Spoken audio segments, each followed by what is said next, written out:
तो सुखा दे, जल जिसको भिगा दे वो पूजनीय नहीं है। उसकी पूजा असत्य की पूजा है। तो बताओ किसका अस्त्र शस्त्र से शरीर नहीं कटता? कृष्ण जी हुए हैं। कृष्ण जी के शरीर का अंत कैसे हुआ? उनके पैर पे शिकारी ने तीर मारा, तो जिसको अस्त्र शस्त्र लग गया वो पूजनीय है, या जिसको अस्त्र शस्त्र काट नहीं सकता वो पूजनीय है। हमें तो यही समझ में नहीं आएगा, लेकिन जब मालिक की दया होती है, जब परमपिता परमात्मा की दया होती है, तब ये जीव सत्य असत्य का निर्णय कर पाता है। हे अर्जुन, जो लोग अपनी आत्मा में रमण करते हैं, जो अपनी आत्मा में तृप्त हैं, जो अपनी आत्मा में संतुष्ट हैं, उनके लिए कोई धर्म धार्मिक कर्म कर्तव्य लागू ही नहीं होता। अध्याय 3 17वां श्लोक। अध्याय 3 17वां श्लोक आपको कोई सुनाएगा नहीं, क्योंकि अगर ये श्लोक आपके समझ में आ जाए तो इस दुनिया में जितना भी असत्य है, जितने भी लोग असत्य की दुकान खोल के बैठे हैं, जितने भी लोग भगवान के नाम पे असत्य की पूजा करवा रहे हैं, इन सब की दुकानें हिल जाएंगी।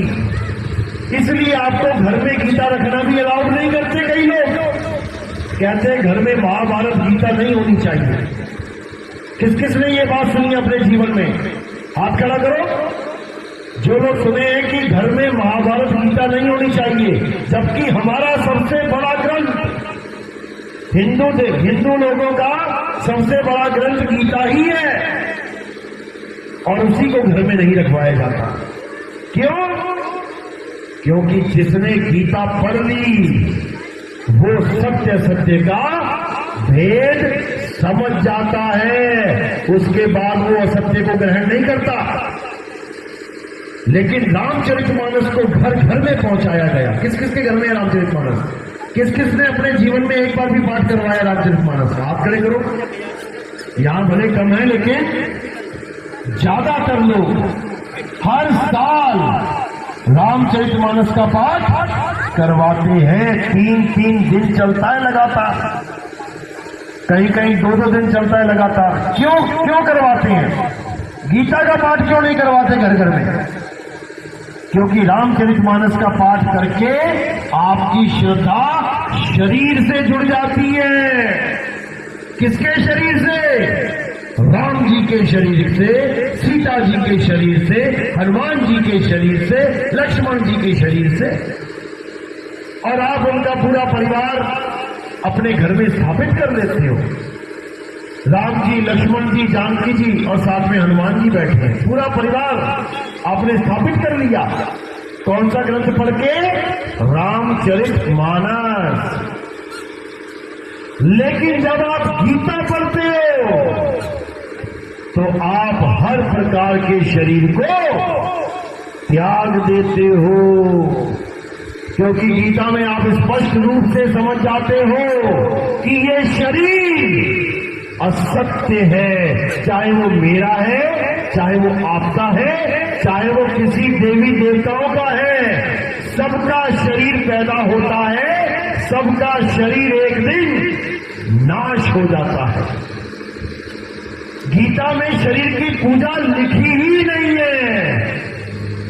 गीता में केवल सत्य का निर्णय किया गया है कि सत्य है क्या।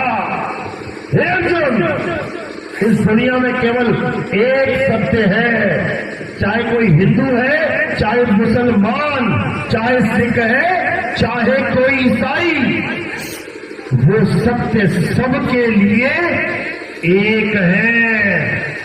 उसी एक सत्य की वजह से ये पूरा संसार चल रहा है। ये शरीर क्यों हिल रहा है हिंदुओं का? आत्मा की वजह से। आत्मा शरीर छोड़ दे तो क्या होगा? आत्मा शरीर छोड़ दे तो क्या होगा? हिंदू का शरीर गिर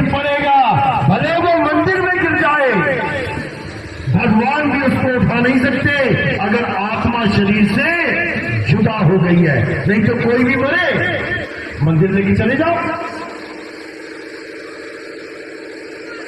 भगवान के पास ले जाओ, जिंदा हो जाना चाहिए। अगर कोई मुसलमान चल रहा है तो वो भी आत्मा की वजह से चल रहा है।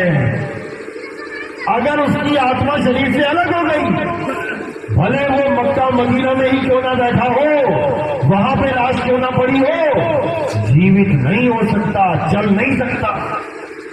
भले कोई ईसाई है, भले कोई सिख है, अगर वो चल रहा है, खा रहा है, पी रहा है, उसी सत्य की वजह से, उसी आत्मा की वजह से। भले गुरुद्वारे में किसी का शरीर छूट जाए, भले गुरु ग्रंथ साहब बिल्कुल सामने है, लेकिन वो चल नहीं सकता, वो शरीर मिट्टी हो जाएगा, क्योंकि सत्य उसके साथ अब नहीं जुड़ा हुआ है। इसी प्रकार इस दुनिया में जितने भी लोग हैं, भले वो किसी भी धर्म के हो, किसी भी जात के हो, किसी भी पंथ के हो, वो उस आत्मा के द्वारा ही चल रहे हैं, उस आत्मा के द्वारा ही ये जीवन मिला हुआ है।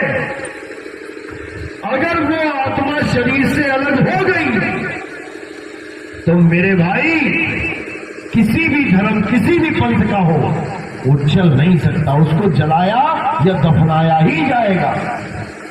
तो इसीलिए गीता में बिल्कुल स्पष्ट लिखा है कि हे अर्जुन, अगर इस दुनिया में कुछ पूजनीय है तो केवल आत्मा है। लेकिन अब आत्मा की पूजा करे तो करे कैसे? आत्मा तो दिखाई नहीं देती, मूर्ति दिखाई देती है, पूजा कर लेते हैं। पीपल का पेड़ दिखाई दिया, पूजा कर ली। तुलसी की पेड़ दिखाई दी, पूजा कर लिया। ये आत्मा की पूजा कैसे होती है भाई? तो आत्मा का नाम तो सुना है ना सबने? किस किसने सुना है आत्मा का नाम? आप खड़े करो जरा। सबने सुना है, बहुत अच्छी बात है, बहुत अच्छी बात है। सुना सबने, लेकिन जानता कोई नहीं। सब अपनी अपनी आत्मा लेके आए हो ना यहाँ पे। किसी की आत्मा घर पे नहीं छूट गई, किसी बक्से में, किसी संदूक में, सब लेके आए हो। चलो बताओ फिर आत्मा कैसी होती है? आत्मा होती कैसी है? तुम मोबाइल लेके आए हो साथ में, तुम घड़ी लेके आए हो, तुम कपड़े लेके आए हो, बिंदी, लिपस्टिक, पाउडर लगा के आए हो, कान में कांटे पहन के आए हो। तुम्हें हर चीज के बारे में पता है कौन चीज कैसी होती है, लेकिन आत्मा भी आई है तुम्हारे साथ। तुम आत्मा बताओ कैसी होती है? लंबी है, छोटी है, नाटी है, मोटी है, पतली है, गोरी है, काली है, गोल है, चौकोर है, काली है, गोरी है, ठंडी है, गर्म है, कैसी है ये आत्मा? किसी को नहीं पता। यही कबीर साहब समझा रहे हैं कि कबीर आत्मज्ञान का पड़ा नगर में शोर। अभी पूछा था किस किसने आत्मा का नाम सुना है? सबने खड़ा कर दिया। शोर मचा हुआ है पूरा, पूरे नगर में शोर है। तुम किसी से भी पूछ लो, हिंदू से पूछ लो, मुसलमान से पूछ लो, सिख से पूछ लो, ईसाई से पूछ लो कि भैया आत्मा पता है तुम्हें? आत्मा क्या है? हाँ हाँ मुझे पता है आत्मा होती है। होती कैसी है? यार ये नहीं पता है भाई। तो यही कबीर साहब समझा रहे हैं। कबीर आत्मज्ञान का अरे पड़ा नगर में शोर, और पूछो कैसी आत्मा, तो देते दांत निपोर। हंस के दिखा देंगे लोग। अरे भाई ये कैसा सवाल पूछ लिया? आत्मा कैसे जान सकते हैं? बिल्कुल जान सकते हैं। हे अर्जुन, इस दुनिया में दो प्रकार के तत्व हैं, एक असत्य और एक सत्य। असत्य तो ये नाशवान शरीर है, ये नाशवान जगत है। सत्य केवल आत्मा है, और इस सत्य को प्राप्त करने के लिए तुम ऐसे गुरु की शरण में जाओ जिसने आत्म तत्व को जान लिया है, जो समझता है कि आत्मा क्या है, जो जानता है कि आत्मा क्या है, जिसने इस आत्मा को जान लिया है, वही तुम्हें आत्मा का ज्ञान करा सकता है। जिसने अपनी आत्मा को नहीं जाना वो तुम्हें भी तुम्हारी आत्मा का ज्ञान नहीं करवा सकता। अध्याय 4 34वां श्लोक अच्छी तरह पढ़ो, यही समझाता है।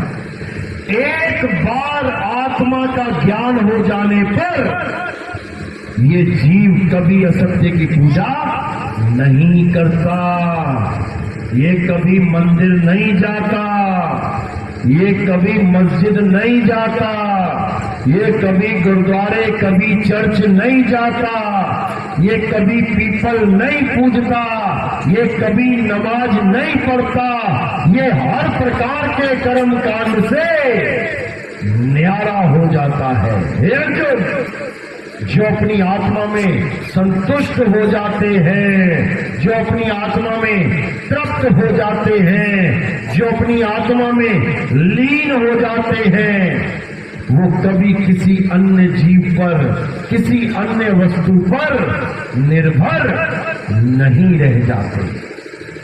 उनको सारी उम्र कभी किसी मंदिर में ना भी जाना पड़े, उनको तब भी परमात्मा मिल गया। वो कभी नमाज ना पढ़े, उसको तब भी अल्लाह मिल गया। वो कभी गुरुद्वारे ना जाए, उसे तब भी वाहेगुरु मिल गया।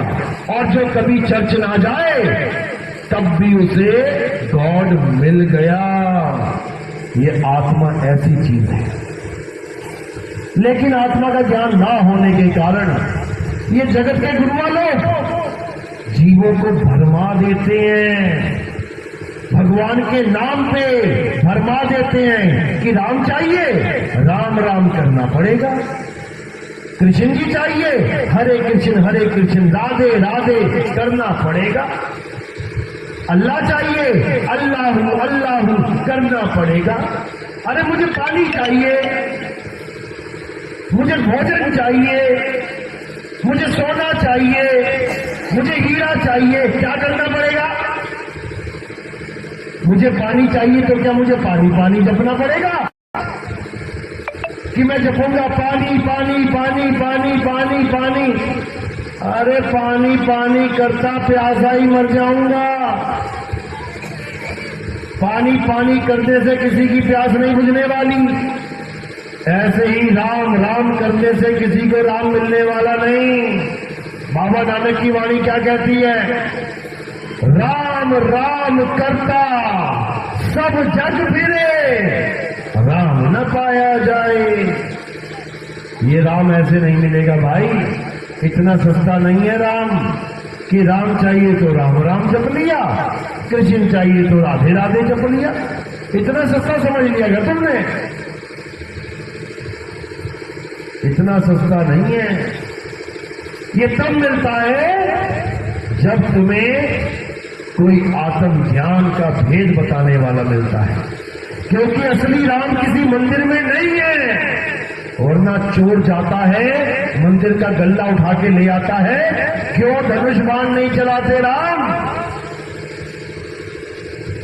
भोले शंकर का मंदिर सोमनाथ कितनी बार लूटा गया पता है? 17 बार लूट लिया गया।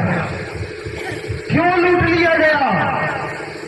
भोले शंकर ने एक बार भी त्रिशूल ना मारा वहां पे किसी के, एक भी सांप पीछे ना छोड़ा किसी के, क्योंकि भोले शंकर वहां पर है ही नहीं। अरे तुम्हारे घर खुला हो, तुम सामने बैठे, किसी की हिम्मत नहीं कि तुम्हारे घर में जाके तुम्हारा टीवी एलसीडी उठा के बाहर ले आए। तुम वहीं से लाठी उठा के मारोगे सिर में, ओए भाई यहां से चोर कहीं का। एक आदमी का घर सेफ है। आदमी घर पे ना हो तुम कुत्ता रख लो, कुत्ता भी तुम्हारे घर की रक्षा कर लेगा। लेकिन सोमनाथ का मंदिर 17 बार लूट लिया गया भाई। भगवान का घर लूट लिया गया। और केवल सोमनाथ का मंदिर नहीं, हमारे भारत देश को सोने की चिड़िया कहा जाता था। क्यों? यहां के सोने की चिड़िया उड़ती थी।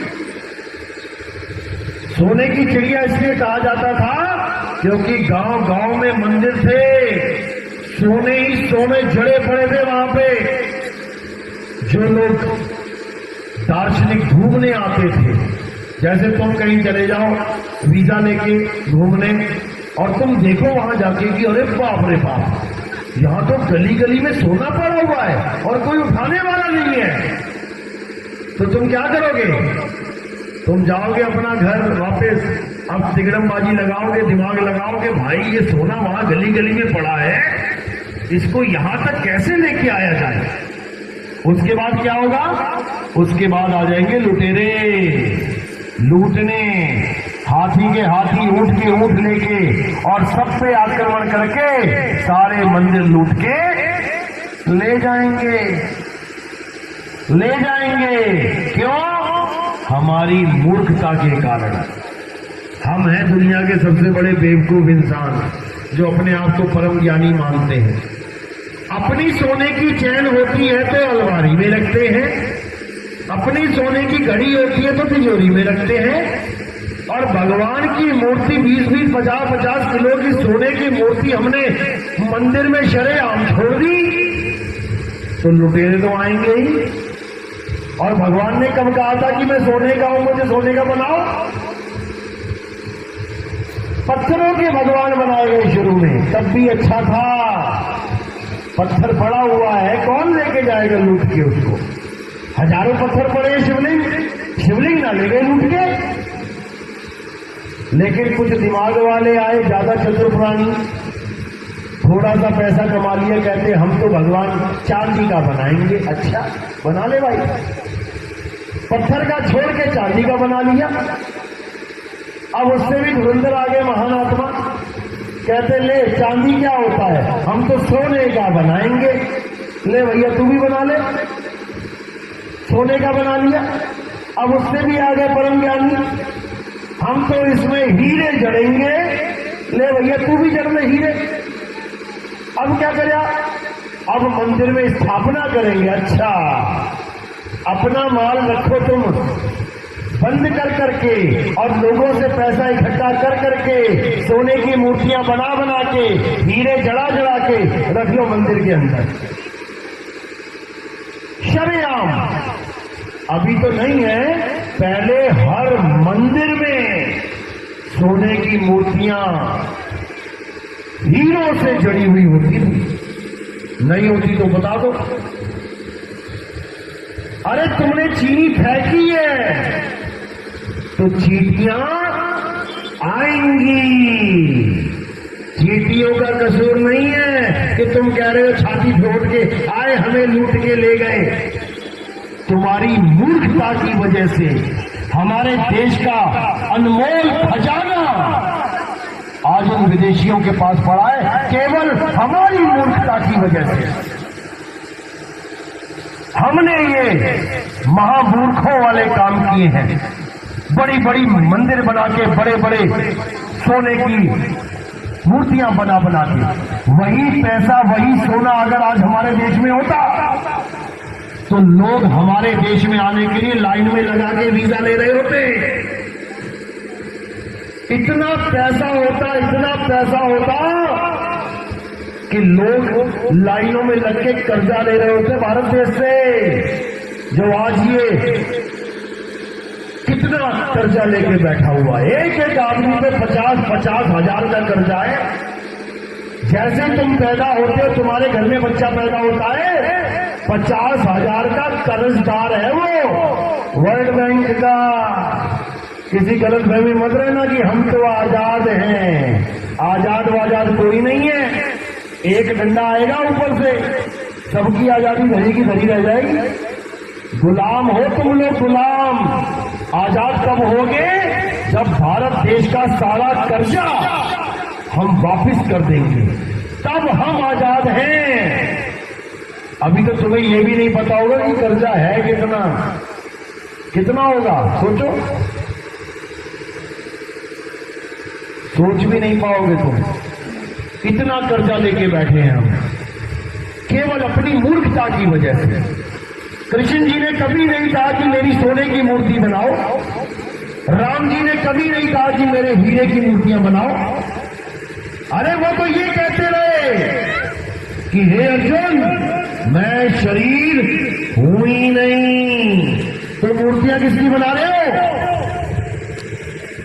हे अर्जुन, मैं अजन्मा हूं, नित्य हूं, शाश्वत हूं, मैं आत्मदेव हूं। बनाओ मूर्ति जरा आत्मदेव की, बनाओ मूर्ति आत्मा की, सोने की बनाओ, चांदी की बनाओ, धातु की बनाओ, किसी की बनाओ, बना के दिखाओ।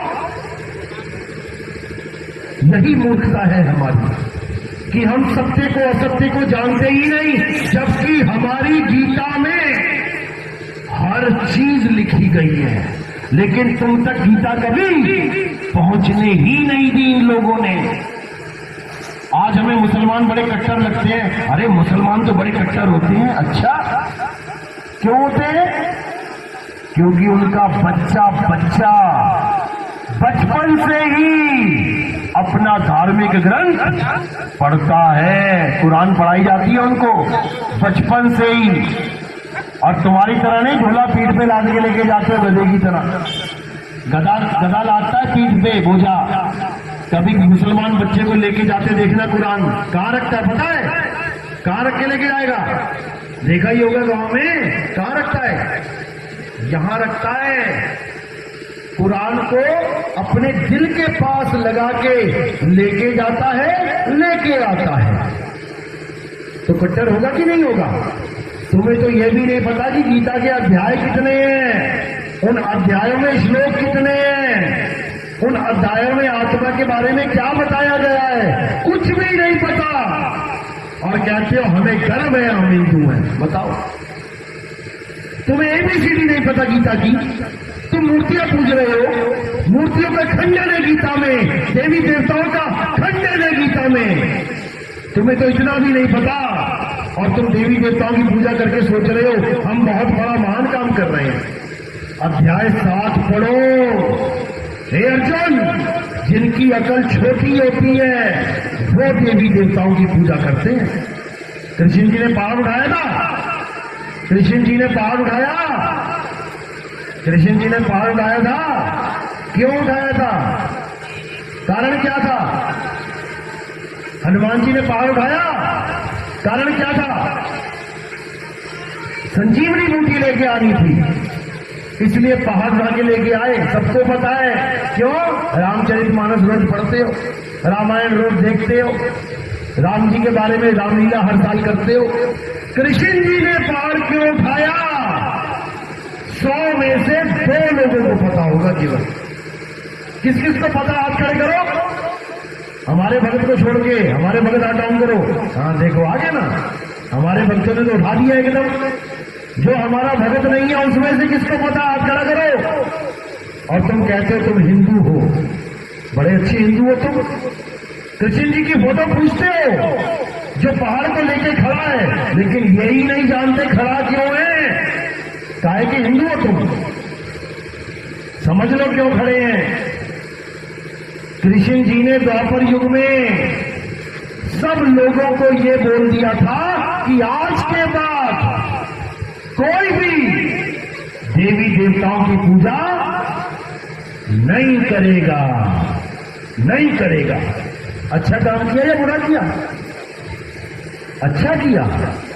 चलो फिर कल से तुम भी मत करना। जो भी पूजा करेगा वो नरकों में जाएगा। अच्छा है कि बुरा है? सोच लो, सबकी पूजा छूट जाएगी, क्योंकि कृष्ण जी मना कर रहे हैं कि कोई पूजा पाठ नहीं करे।